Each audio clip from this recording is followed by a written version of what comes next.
और ये आगे जी लाइन अप्स हो रही हैं यहाँ पर। अभी 2-3 बाइक्स अंदर भी हैं।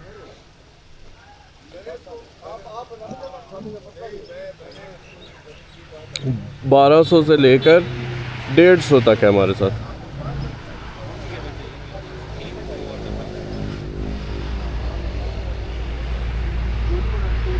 वन टू फाइव भी है।